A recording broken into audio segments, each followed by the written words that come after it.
Hello, people. Out here at the pumpkin patch today. Got some new additions here. Got some. I think these are like the colossal plants or big pumpkin plants that I planted. Got one down there. A couple little ones here. I learned a couple of things. That's why I was making this video. And the problem was I kept losing pumpkins. They'd be growing fine, and then like they would curl up, and then they would start getting soft, and they would die. And I watched a couple of videos where they were growing giant pumpkins, and they like had a terry cloth, a white terry cloth, hanging over the top of them, like a sunshade. And then it kind of dawned on me what's going on. As you can see right here, is the side of the pumpkin that the sun hits, it gets too hot and it actually starts to cook it. See, that's all soft already. The bottom is still green and hard, but this one is going to dry up and pop off the vine. So I'm going to lose that one too. But that's what's been going on. So you can tell that one's kind of is hidden pretty good by the leaves, so it stays shaded. But I got this one over here. I got that tub shading it. That one kind of shading pretty good. This one is hidden fairly well, but I'm surprised this one hasn't died yet. It gets pretty much morning direct sunlight. But let's go take a look. Oh, look at the cantaloupe plant has gone bananas. Look at that. That thing is getting big.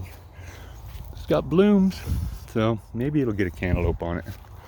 But back to the pumpkins. So what I ended up having to do was I cut up some lattice, and like there's a pumpkin under there you can see, and the lattice breaks up the sun enough as it's moving across, you know what I mean, that it shades. It never stays on, the sun never stays on one spot for too long. But over here, let's have a look at this one. Here is my big pumpkin.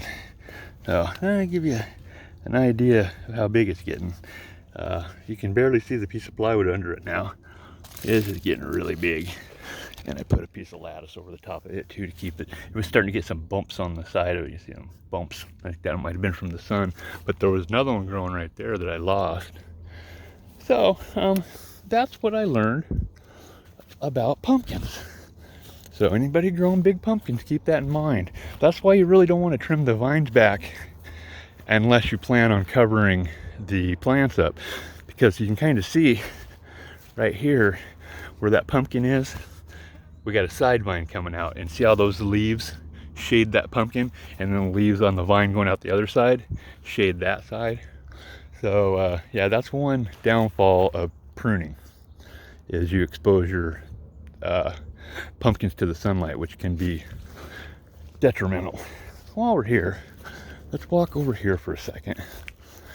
I just need to show you these. Yeah, that's a decent sized one. But that one there, that's a pretty big one. That's 8 inches long, 9 inches long, about 5 inches thick. I see right there, that's big. But back here, look at this one. That is 12 inches, 6 inches thick. That thing is huge. Huge. There's my hand on it. Spaghetti squash. Spaghetti squash. We got white acorns up here that are showing up, and I saw somewhere I had baby gourds. Right there. Baby gourd. Right there. There it is. Baby gourd. So, well, a train's coming, so good night, people.